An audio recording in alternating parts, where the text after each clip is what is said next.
Good morning. Today we're going to learn how to print from Photoshop CS3. And the first thing to do is to go File Print or Command P. And this brings us into the Adobe printer dialog box. We're going to have an Adobe printer dialog box and an Epson printer dialog box, and we need to do certain things in both of them depending on what we're printing and how we want it printed. But basically this is the process for color. So make certain that you have the correct printer here, and I have the same printer as the school does here, the Epson 2400. We also have the 3800, but I'll be assigning printers. So then we go to page setup, and then we don't want any printer here. We have to perform this for the 2400, otherwise we will not get proper borders.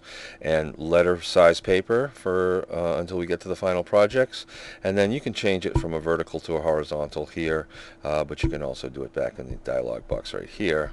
And we're through with that, so we go that way, but that's vertical and that's horizontal. But you can see now that it's cropped, and the reason is because my new camera produces a larger file, and so I have to change the long dimension to 10.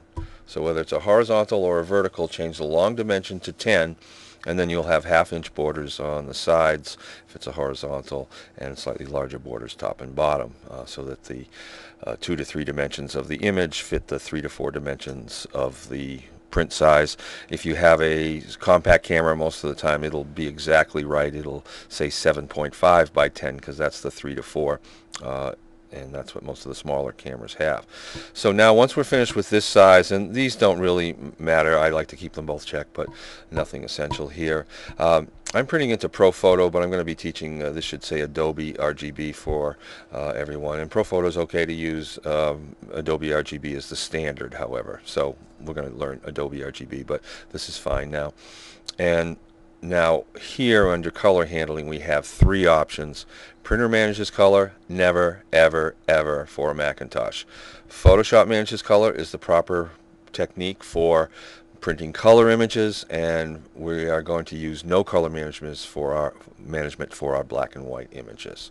So we're going to leave it on Photoshop manages colors, and then we are going to immediately put the correct profile in, and the Epson profiles are generally down towards the bottom. Here we are, SP 2200, 2400, enhanced matte.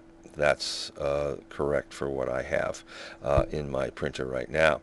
And this is whether it's enhanced matte or whether it's the brilliant matte, those will be the same. You can use the Epson profiles for the brilliant papers. In fact, it is Epson paper just repackaged to save us money here.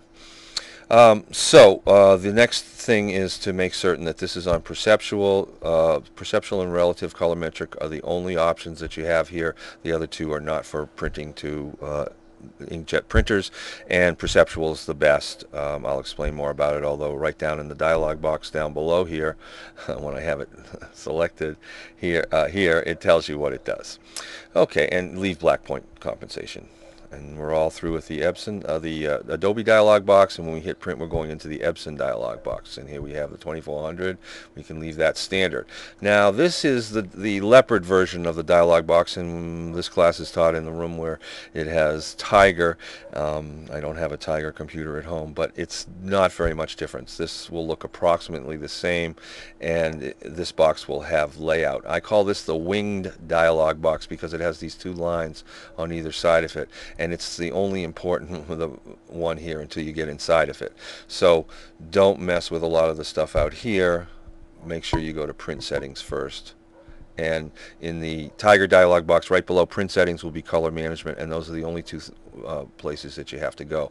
It's just unbelievable how they hide it so well. Alright, so we're going to stay with basic here, and then we're going to choose our paper first. And I'm using the enhanced matte, so it's the ultra premium presentation paper, its new name, and then we're printing in color here, and then color setting is going to be no color management, because we don't want Epson to manage the color, because Photoshop is a much better color management program.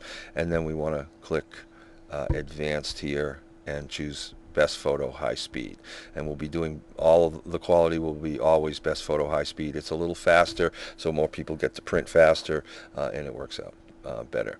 Now This part of the dialog box with the no color adjustment is on a separate dialog box under print settings in Tiger. So you just go down to the next one, which would be color management, and then you click on off no color management.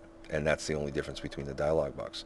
And once we're through this, we simply hit print, and once this dialog box disappears, it'll be all downloaded to the printer server, which is a G4 in the back room, and it takes about 5 minutes to print at the most. So that's it.